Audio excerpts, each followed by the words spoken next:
Hi friends, ಎಲ್ಲರಿಗೂ ನಮಸ್ಕಾರ. ಇವತ್ತು ನಾನು ಸಿಹಿ ಕುಂಬಳಕಾಯಿಯ ಪುಳಿ ಮುಂಚಿ ಮಾಡ್ತಾಯಿದ್ದೇನೆ. ಅದನ್ನು ತುಂಬ ಈಸಿ. ಇದು ಮೊಸರನ್ನಕ್ಕೆ, ಚಪಾತಿಗೆ, ರೋಟಿಗೂ ಎಲ್ಲ ಚೆನ್ನಾಗಿರ್ತದೆ. ನೋಡೋಣ ಇದನ್ನು ಹೇಗೆ ಮಾಡೋದಂತ. ಸೋರೆಕಾಯಿ ಪುಳಿ ಮುಂಚಿ ಮಾಡೋದಕ್ಕೆ ಬೇಕಾಗುವ ಸಾಮಗ್ರಿಗಳು: ಸೋರೆಕಾಯಿ 1 ಬೌಲು, ಮೆಣಸಿನಕಾಯಿ, ರುಬ್ಬೋದಕ್ಕೆ ಮೆಣಸಿನಕಾಯಿ, ಧನಿಯಾ, ಜೀರಿಗೆ, ಹುಣಸೆಹಣ್ಣು, ಸ್ವಲ್ಪ ಬೆಳ್ಳುಳ್ಳಿ, 2 ಲವಂಗ. ಇದಿಷ್ಟು ರುಬ್ಕೊಳ್ಳೋಕ್ಕೆ. ಇನ್ನು ಒಗ್ಗರಣೆಗೆ ಸಾಸಿವೆ, ಈರುಳ್ಳಿ, ಟೊಮೆಟೊ, ಲಾಸ್ಟಲ್ಲಿ ಸ್ವಲ್ಪ ತೆಂಗಿನ ತುರಿ ಬೇಕು. ಈಗ ಮೊದಲಿಗೆ ಮಸಾಲೆ ರುಬ್ಕೊಳ್ಳೋಣ. ಅದಕ್ಕೆಲ್ಲ ಮಸಾಲೆ ಹಾಕ್ಕೊಂಡಿದ್ದೇನೆ. ಈಗ ರುಬ್ಕೊಳ್ತಾ ಇದ್ದೇನೆ. ಸ್ವಲ್ಪ ಎಣ್ಣೆ ಹಾಕ್ಕೊಳ್ಳೋಣ ಒಗ್ಗರಣೆಗೆ. ಈಗ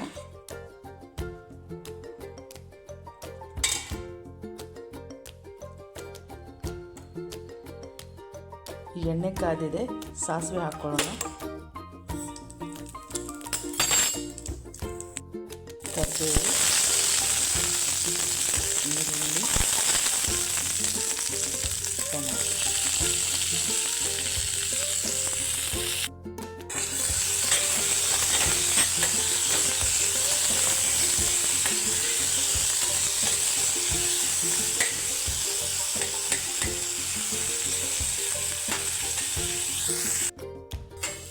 ಈರುಳ್ಳಿ, ಟೊಮೆಟೊ ಬೇಯ್ತಾ ಬಂತು.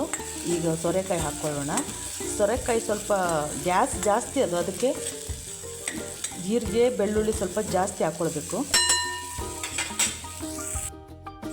ಈಗ ಸೋರೆಕಾಯಿ ಹಾಕ್ಕೊಳ್ಳೋಣ. ಸ್ವಲ್ಪ ಉಪ್ಪು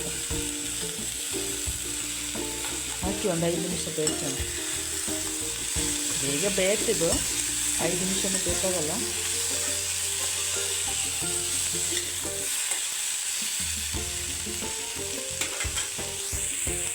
ಮುಚ್ಚಿಡೋಣ ಒಂದು 5 ನಿಮಿಷ. ಸ್ವಲ್ಪ ನೀರು ಹಾಕ್ಕೊಳ್ಳೋಣ.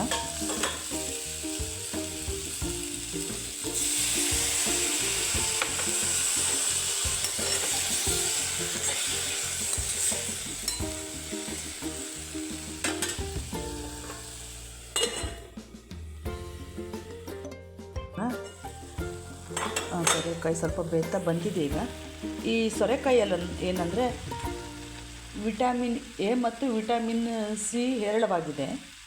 ಕಣ್ಣಿನ ಆರೋಗ್ಯಕ್ಕೂ ಇದು ಒಳ್ಳೆಯದು. ಬೀಟಾ ಕ್ಯಾರೋಟಿನ್ ಅಂಶವು ಕಣ್ಣಿನ ದೃಷ್ಟಿಯನ್ನು ಚುರುಕುಗೊಳಿಸ್ತದೆ. ಸೋರೆಕಾಯಿಯಲ್ಲಿ ಕ್ಯಾಲೋರಿ ಕಡಿಮೆ ಇರ್ತದೆ. ಫೈಬರ್ ಅಂಶ ಜಾಸ್ತಿ ಇರೋದ್ರಿಂದ ಇದು ತೂಕ ಇಳಿಸಲು ಉತ್ತಮ ಆಹಾರವಾಗಿದೆ. ಇದು ಮಸಾಲೆ ಹಾಕೋಣ.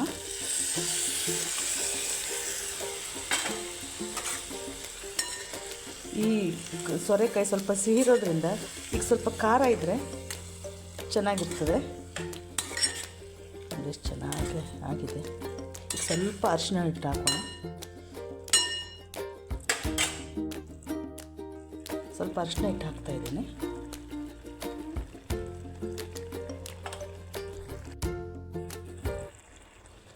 ಒಂದು 2 ನಿಮಿಷ ಮುಚ್ಚಿ ಬೇಯಿಸೋಣ. ಆಗಿದೆ. ಈಗ ಕುದೀತಾ ಇದೆ. ಈಗ ಸ್ವಲ್ಪ ತೆಂಗಿನಕಾಯಿ ಹಾಕ್ಕೊಳ್ಳೋಣ ಲಾಸ್ಟಲ್ಲಿ.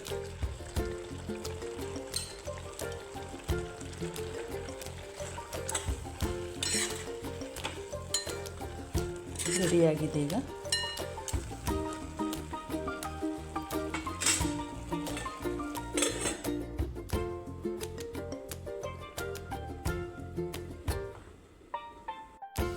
ಇದು ಚಪಾತಿಗೂ ಚೆನ್ನಾಗಿರ್ತದೆ, ಚಪಾತಿ ರೋಟಿಗೂ ಚೆನ್ನಾಗಿರ್ತದೆ. ನೀವು ಮಾಡಿ ನೋಡಿ, ಮತ್ತು ಸಬ್ಸ್ಕ್ರೈಬ್ ಮಾಡಿ ನನಗೆ.